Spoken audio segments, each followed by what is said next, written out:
If you're wondering what this frame is, here's the typical build using it, which goes back a bit. People are still doing these today.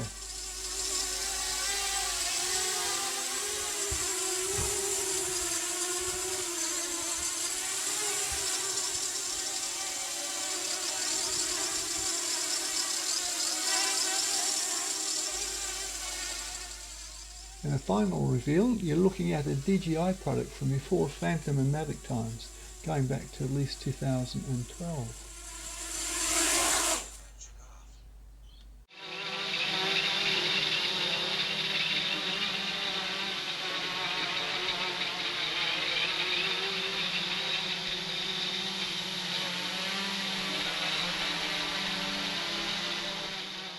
So this is my favourite flyer for a cinematic drone, a Bugs 3 slightly enhanced.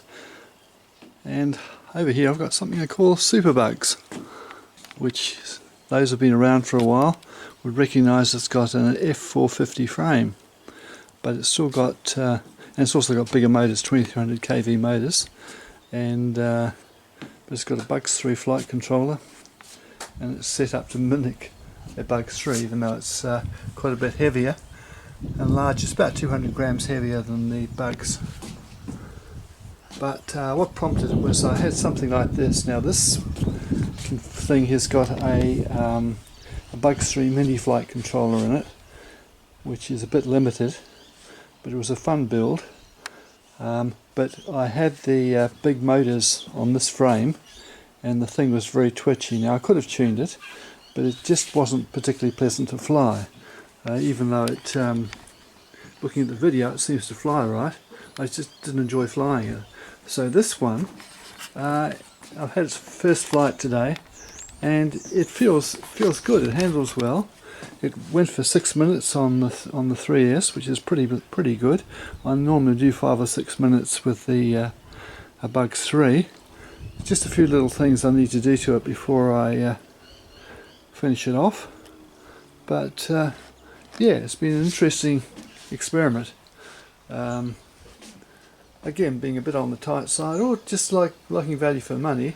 When I discovered these frames are dirt cheap and they're a little bit larger than the Bugs, I thought, well, let's try that as a stability test. So I'm glad I did, and I'm very happy with the outcome so far.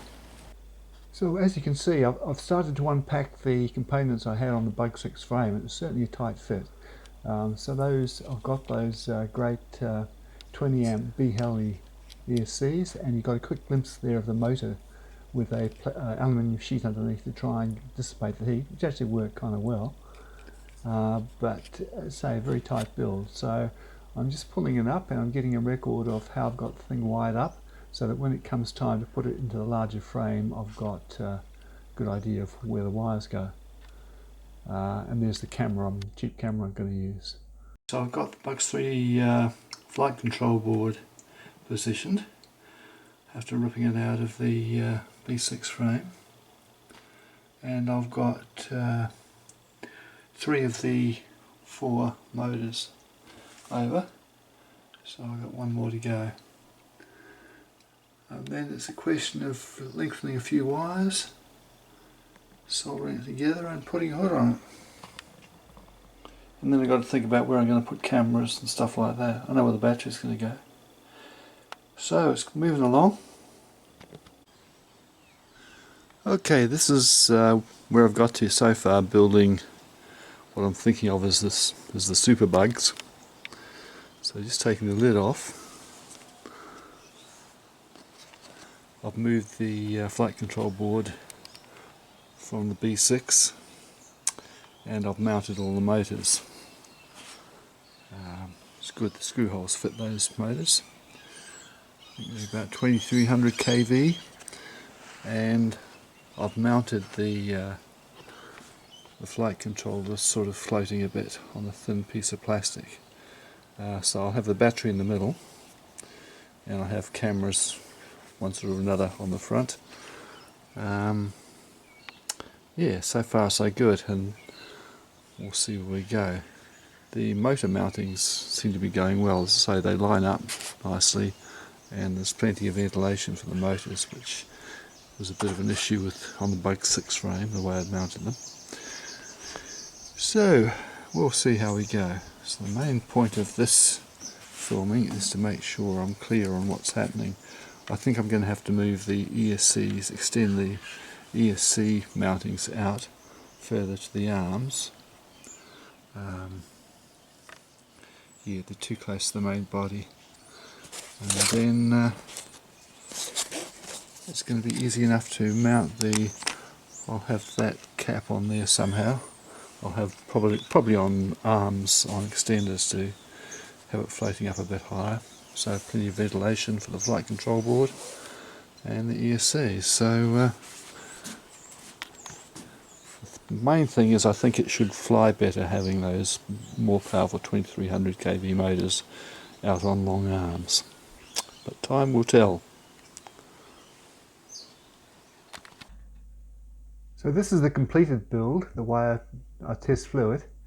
I'll be making further changes as we go on, but I've got some little plywood blocks that I can clip the Bugs 3 cover on, and that holds them quite well. And I've got a pretty cheap camera with high latency on the front, just to be able to record to a DVR on the ground. And here's the actual footage from the DVR. I got the flight up to about almost 7 minutes, and I've just picked out a few highlights. So this is the DVR from the nose cam fired down to a ground station so I could have a look afterwards. At first I was a bit hesitant with it, but the longer I flew the more comfortable I felt, and it didn't feel particularly heavy or lumbering.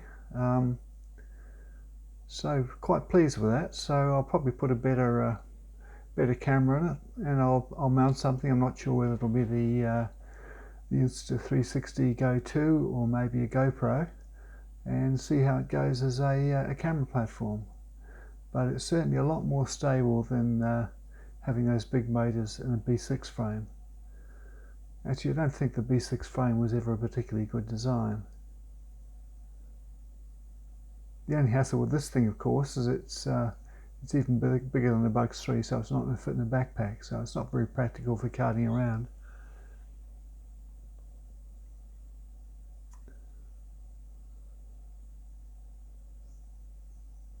But yeah, it's going to be a useful build, I think.